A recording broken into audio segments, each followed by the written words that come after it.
Good morning. Had a nice little breakthrough this weekend. I have been trying to figure out how to get a better controller for the retro station, the retro Pi station. And I have these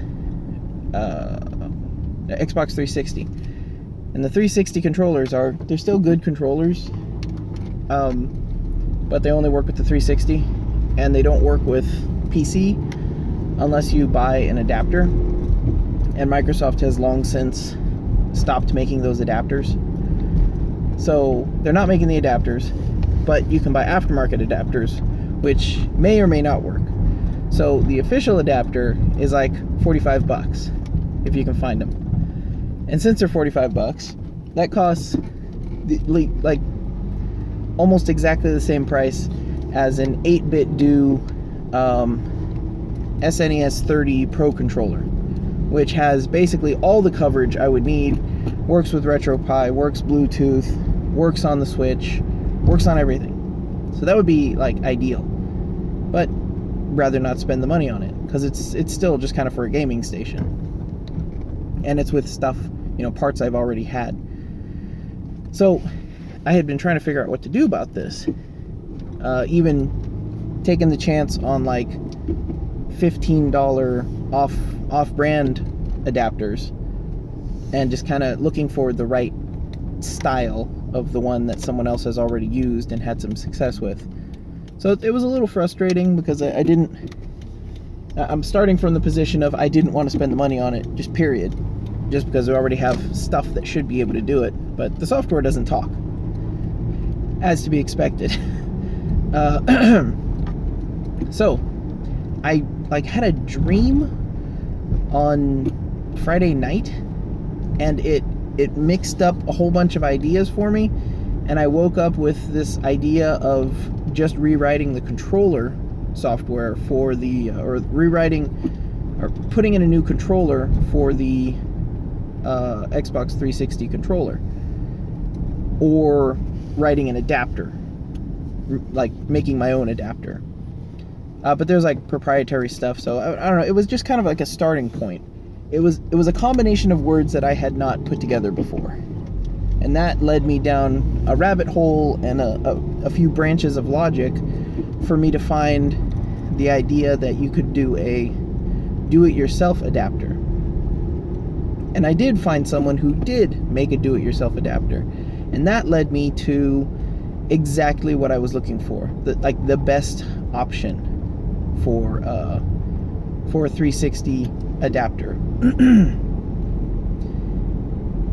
which is to use the wireless adapter that's inside the 360 itself. You can order the wireless adapters, the 360 wireless adapters, for like $5. And it's that thing that is the red ring with the power button in the middle of it.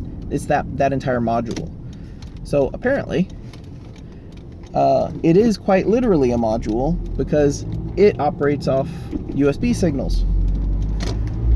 So inside the Xbox 360 is a wireless module that is attached to the front that has the blinky lights and handles all of the translation of the proprietary protocol for the Xbox 360 into normal gamepad output, like USB standard gamepad output.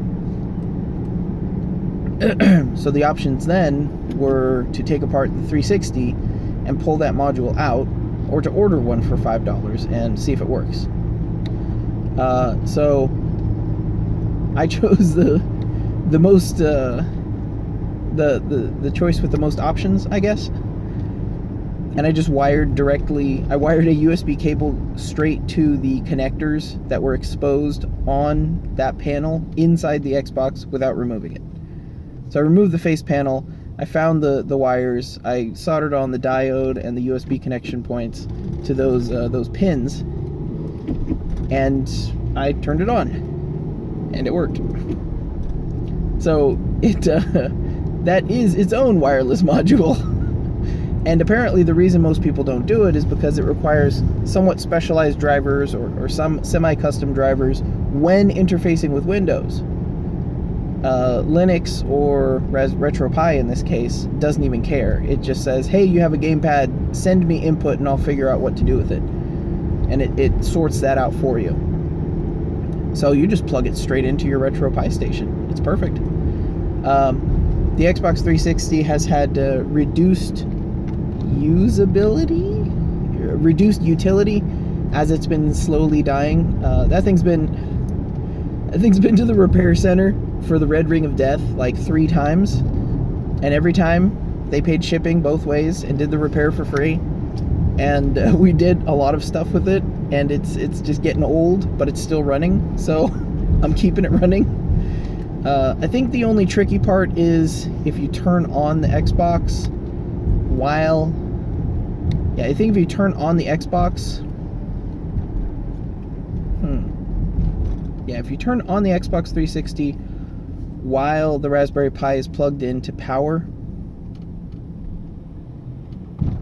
Yeah, and powered on, that might be a problem. Otherwise, the Raspberry Pi would turn on with the power from that device.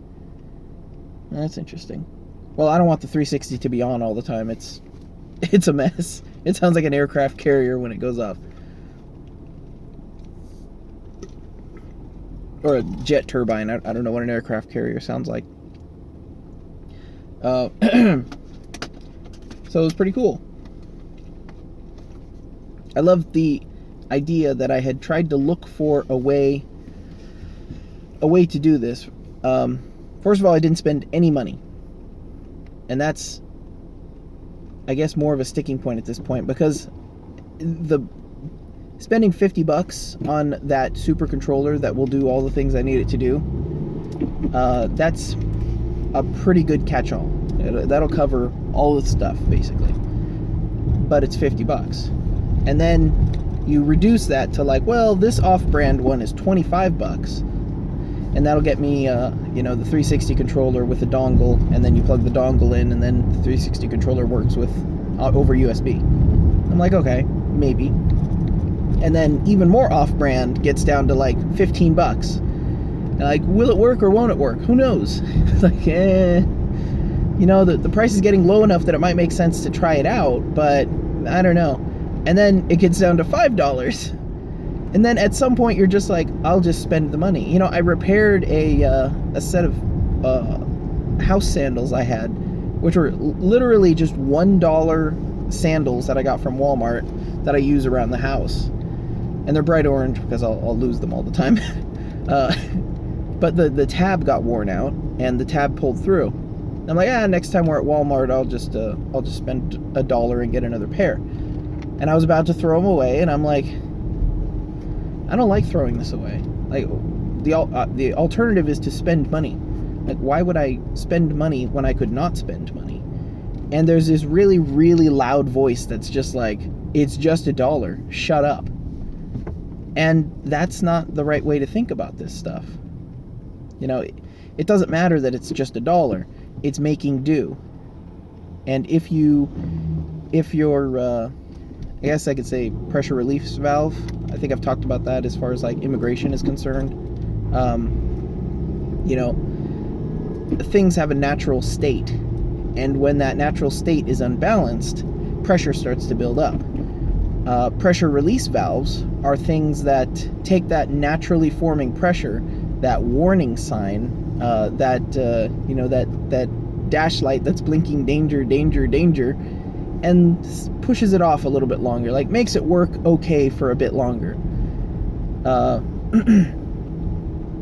The pressure release valve is, well, this product is cheap and it's trash, and I'll just spend another $1.